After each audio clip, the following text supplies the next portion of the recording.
Buzelis was named to the All-Rookie second team, but on today's episode, not only do I want to congratulate him for that, we also want to talk about what Buzelis needs to do to take his game to the next level in year two. We'll talk a little bit about that, plus the Coby White trade rumors are heating up, and why AK and Eversley have to avoid doing the mistake they've made in several drafts. We'll talk about it all and more right after this.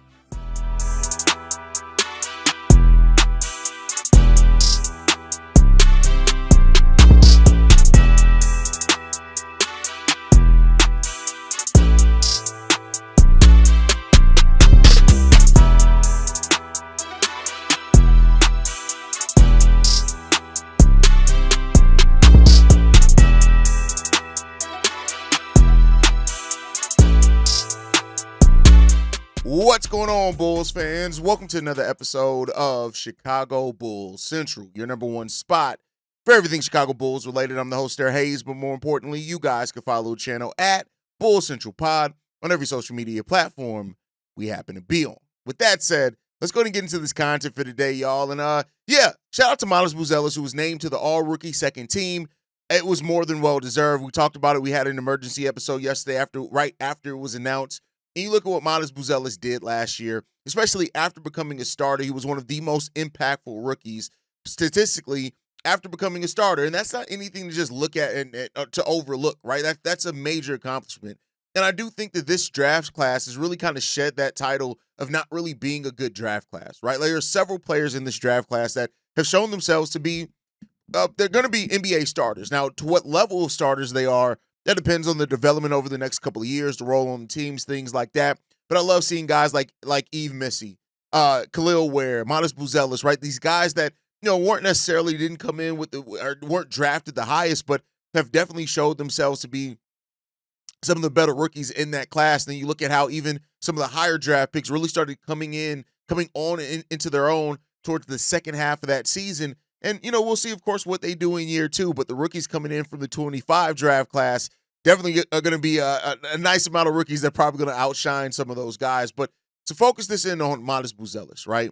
I know that everybody's caught up in the hype of Buzelis, and maybe that's not the best phrase in this, but I want to be clear. The people that are talking about Modest as if he's like already some star-level player, he's on the precipice of becoming a star, he's been fun to watch, great to watch, make no mistake about it. And I do think that Modest has all the potential in the world, that he has the mindset and everything, that it seems like he's going to be a guy to maximize on the potential that's there. It's kind of also is going to go into the second segment of the show. But I want to talk a little bit about Modest and the things that he definitely needs to the ways that he needs to grow in year two, right? Like, if you look at Modest, regardless if he's going to play the 4 or the 3, right? And there's some conversation around potentially being moved to the 3. I think if he does move to the 3, he's going to have a much better shot profile, and he's going to have to be a lot more efficient from shooting the ball. And I don't mean just from 3. I know a lot of people, when they hear shooting, they automatically go to three-point shooting. No, I mean Buzelis has to become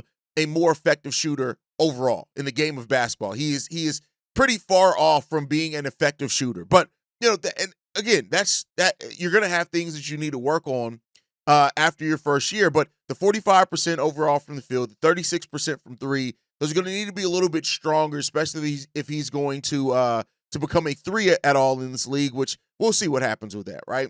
But overall, when you look at Buzelis and the way that he shoots, it's a couple of things that are alarming, in the sense that he's just going to have, if he's going to hit that star level upside at some point, it doesn't necessarily have to be the next season, but these are things that he's definitely going to have to work on. Buzelis, on average, shoots the ball, his average distance from shots is 13.7 feet. And that is because most of what he does is either at the at the three-point line, or at the rim. That's it. He doesn't have a lot of shots in the mid-range. When you look at his frequency of shooting, for example, only 3% of his shots came in the mid-range. 47% of his shots came from above the break threes and corner threes. And another 37% of his shots came from the restricted area, and another 12% from inside the paint. So that really shows that about 80% of his offense came from either three-point shooting or in the restricted area or in the paint, right? Combined between that. He's going to have to become more varied in his shot selection if he's going to hit that. And one of the things that's promising in that, right, of course, or concerning in a way too, is that his mid-range shot, 29% field goal shooting percentage in the mid-range. That's not good. That's not good at all. He's going to have to be better than that in the mid-range, and that becomes between floaters. And I do think towards the end of that season, you really started to see him starting to come on more with some of those shots, right? With some of those mid-range shots, putting the ball on the floor, even floaters. He's going to have to really work on that part of his game. The above the break three, 36%, the corner three, 35%. You want those closer to 40% from Modest. Now, good thing is in the restricted area, he's almost 60%. In the paint, though, 45%. You want that at minimum 55%, right? So becoming a more effective scorer is going to be Modest's thing. We know that he can do that, right? You see the form on his jump shot has really gotten much better. He's gone back to the shot that he had in high school. Working with Peter Patton. Sucks that he's not going to have that in the second year, but working with Peter Patton, he's going to have to do that. And he's going to have more on-ball creation, which we have seen a little bit of, and we know that he's capable of putting the ball on the floor and creating his own shot a little bit, but he's going to have to do that a lot more, right? 19% of his shots, only 19% of his shots were unassisted. Over 80% of his shots were assisted on. Now, as a rookie, fourth option, a lob threat, that makes some sense that it's going to be a higher weighted of assisted while he's growing his game. But I'm just saying that's something to look out for as he's working on that for sure, right? So, we'll see. He shot the ball 35% on jump shots, not good. 47% on layups, decent, right? The floater, he hit that at 32%. And then, of course, 82% or 83% on dunks. That's good. You want that. Yeah, dunks, you need that to be between 80 and 90%, right? So there are things those are the things that Modest is really going to have to work on in year two if he wants to really hit that next leap. And it's coming, right? It's not that we don't. This isn't to judge Modest and to say it's not in there. He has the complete incapability of doing that or anything like that. No, we've seen a little bit of it. It's just getting it to a point to where it's better, right? And the on-ball defense, we know that definitely is something that he has to work on with that as well. And he'll get there. I think he'll get there for sure. Turnovers, only 0.3% of his turnovers last year were rated as bad passes. So he's a guy that isn't turning the ball over a whole hell of a lot either. So that's a good thing to see as well. So you're seeing some things of as far as Modest being a guy that can affect the game of basketball in all ways, right? Scoring wise, defensively with the blocks, the on-ball defense needs to be better. He's not really turning the ball over at a crazy rate either. So as far as like just sloppiness, right? So some of that is going to get there. Some of the basketball IQ things are going to get there as well. I think that's going to be really good, really good. The pace that we play at when he's on the court is good. The offensive rating when he's on the court is solid, right? Those type of things. As you're looking at the rebound percentage, the Bulls get almost 50% of all rebounds when he's on the court. These are all things that are really, shaping up to show that Modest Buzelis can affect the game of basketball. We just got to get to the point where he just is refining some things. I think that's a really good spot to be in as well after year one, and a year one in which you didn't even start or you weren't getting a lot of minutes for the majority of that season. Over 50 games last season, he was only averaging slightly over 14 minutes. So, those are good signs, right? The way that he was able to impact the game in those ways. You just got to continue to see that growth from Modest Buzelis. It's just, I love to get caught up in the hype. I do think Modest has tons of star potential. I just think that, sometimes as fans of a player, and I think this is across all teams, all sports, we can start talking about a player as who we can see them being like they're already that. And he's not that. Modest has to put in a lot of work. But the great thing about saying that is that he's a gym rat. He's somebody who takes the game of basketball seriously, and he wants to get into that spot. He's going to want to put in that work to become that great player. I have no doubt about that when it comes to Modest Buzelis. So, those are just things that he's going to have to work on. He's going to have to round out, and we'll see how it works out for Modest, right? But overall, I think Modest is going to be fine long-term for the Chicago Bulls team. I do think he has that star-level upside that so many people have seen him, and the potential is out the wazoo for Modest Buzelis. We just got to see it be refined a little bit more, and that is what you want to be in. Between years, year one, it's laying the groundwork. It's showing that, hey, this is what you could be, right? And then years after that, it's building upon that foundation and then turning that into something a little bit more. And we'll see what the Bulls can get with that. All right. But let me know what you guys think on that down below. What are some of the things that you want to see Modest Buzelis work on in year two to help him become a better, more rounded player? And also, just for the shits and giggles, I want to hear, what do you think Modestus Buzelis' long-term position is going to be? Small forward or power forward? Let me know that down below. All right. With that said, I want to pick up on the conversation around Coby White, right? And at the trade deadline last year, we did hear that I think the Orlando Magic were one of the teams that were interested in Coby White, but we heard that there were more teams kind of sniffing around Ayo Dosunmu that the Bulls were turning down. Now, it seems like there are teams that are starting to eye Coby White, and there are teams that may be willing to put together an offer sheet for him. Of course, Orlando Magic is one of the first teams. They are definitely a team that is interested in Coby White, the potential trade there. You look at what could happen with that. It depends on, again, I do not want the Bulls to trade Coby White. Again, I have to say this all the time because Coby White fans, they get a little triggered, right? The Bulls should hold on to Coby White. They should find a way to build around Coby White. I think when you draft a player that works like Coby White, you want to keep them, right? But a team like the Orlando Magic with the 16th overall pick, the Bulls could that's what they're going to be coming around calling with if they try to get Coby White here leading into the draft. There are going to be teams that call Coby White, the Orlando Magic, built around that 18th pick, probably a combination of Cole Anthony and some other things as well. That's going to be their offer sheet or their offer for Coby White. We'll see what happens, right?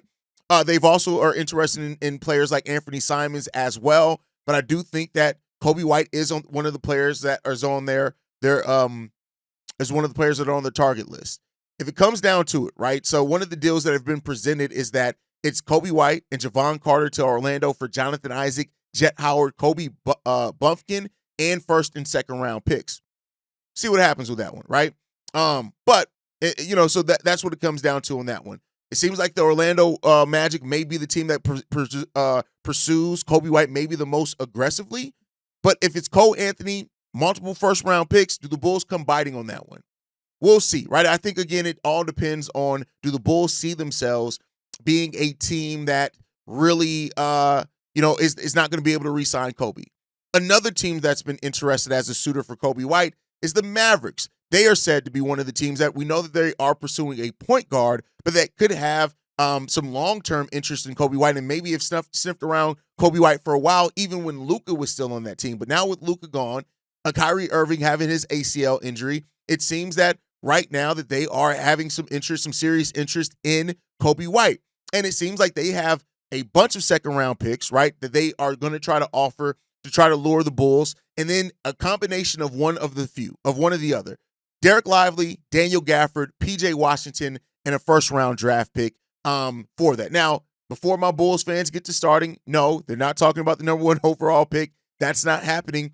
But it could be future first that they could be willing to offer to get involved with the Coby White sweepstakes. Then at that point, you're adding Coby White, you're adding Cooper Flagg already to maybe Anthony Davis still being around there. So that's a team that's calling for Coby White. And I'll tell you what, Derek Lively, I like Derek Lively a lot. I don't know if I don't like him enough to get off Coby White, but if the Bulls are, you can get Derek Lively, maybe then you can focus on a different position in the draft. But the Dallas Mavericks are another team interested in Coby White.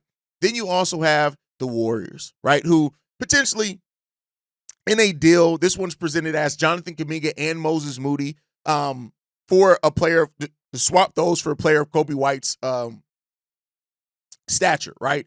And then you're adding Coby White to Jimmy Butler, Draymond Green, and Stephen Curry. And interesting in that one, right? It did say Warriors did talk about a Moody and a future first-round pick for Coby White.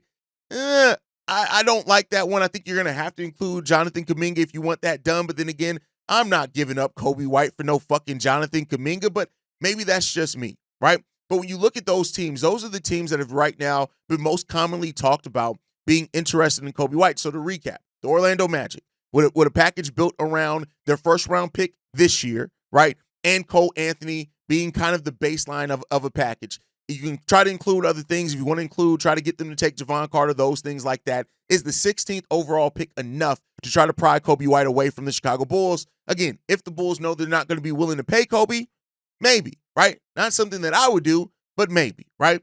Then you also have the Dallas Mavericks that are a team that reportedly have been long interested in Coby White, and they have a package built around future first-round capital and one of Derek Lively, Daniel Gafford, or PJ Washington to try to entice the Chicago Bulls to be able to. And I think when it kind of makes sense, right?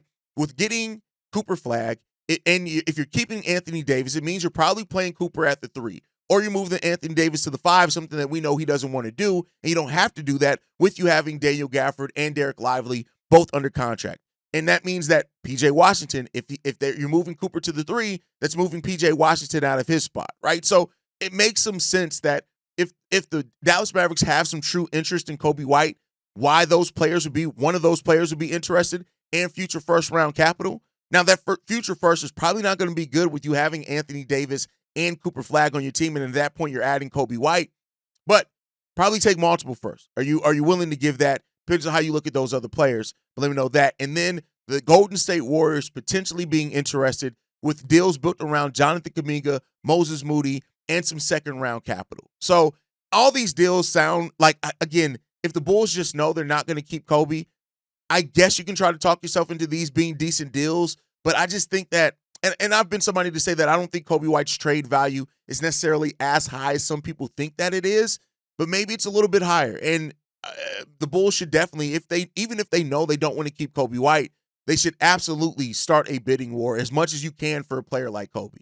And, I know people like B Minor, shout out to B Minor, who's like, oh, Kobe's not going to start. He's a bench guard. Oh my God, he's a bench guard. He's not. He's a starter in the NBA level. I think especially with the way that some of these teams are looking at him, he's a starter because of the pillars that they have around him. And if you're going to start for that team, yeah, they're going to have to pay Coby, but you're going to have to pay the piper to get him too. So let's just hope that the Bulls don't make prior mistakes and just give a player away for nothing.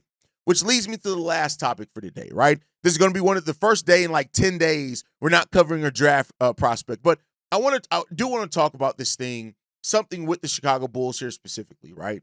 And that is that the Bulls have to, in this draft, I hope that AK and Eversley don't fall for similar traps that they've had before, right? I think when you look at what the Bulls did in the 2020 and 22 draft, that's Patrick Williams, that's Dalen Terry, right?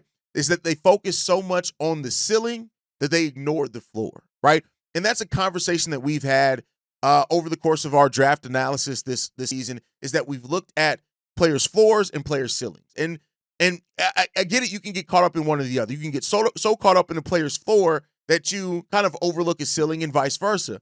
But I think when you look at both, when the Bulls picked Patrick Williams and when they picked Dalen Terry, when you look at the way that AK talked about those guys afterwards, potential was used a whole bunch of times, right? Those type of things. And I think they ignored the floor of who those players could be. And not to say that Dalen Terry and Patrick Williams don't have talent. They do. Patrick Williams a head case. Dalen Terry, I still think he's still raw, which is crazy enough with how long he's been in the NBA. But we'll see and I think last season he did start showing where he can impact the game as an NBA player. But I think when you look at these things, you have to keep in mind who the floor could be. You cannot ignore a player's floor. And I think that happens to all of us when we talk about these prospects, right? We talk so much, or we focus so much in on who they can be, who they can turn out to be, a steal or whatever else, that we ignore, all right, what if this doesn't work out?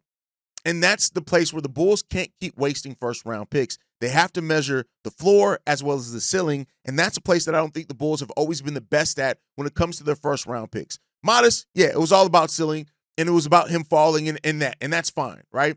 But I think even when you look at, that's why the Bulls, some of their better successes have been players that have come in the second round, because I think then you those are the players sometimes with the high floors, like an Ayo Dosunmu, right? So, one thing that has really defined the way that this Bulls team is drafted so far has really just been ceiling. And I get that. They're not the only NBA team to do that, but you can't ignore the ceiling to just focus. You can't ignore the floor just to focus on the ceiling. And that's one thing that they have. Dalen Terry came in with serious question marks about who and what he was going to turn into offensively. Serious question marks about that. He was a poor shooter all around. He was an energy guy with defensive upside, and he could facilitate some, but you focused on that, right? You look at Patrick Williams. We went over the other day on a live stream. You look at all the players that went after Patrick Williams that end up turning into better than him right now. Tyrese Halliburton, of course. Aaron Naismith, I think, is one as well. Devin Vassell is another one, right? And then you compounded that with giving him. We know that Patrick Williams had tons of potential, and after his rookie year, even though a lot of people would have now flipped on it, a lot of people believed in Patrick Williams' upside. That's where the mentality part of it that played a part into it, but you ignore the floor there. In this draft, there are some really good prospects with amazing ceilings, but you can't ignore the floor of who those players are as well, right? There goes to even a guy like I like, Asa Newell. He has a pretty low floor. A guy that I also am high on Thomas Sorber. I think he has a much higher floor, right?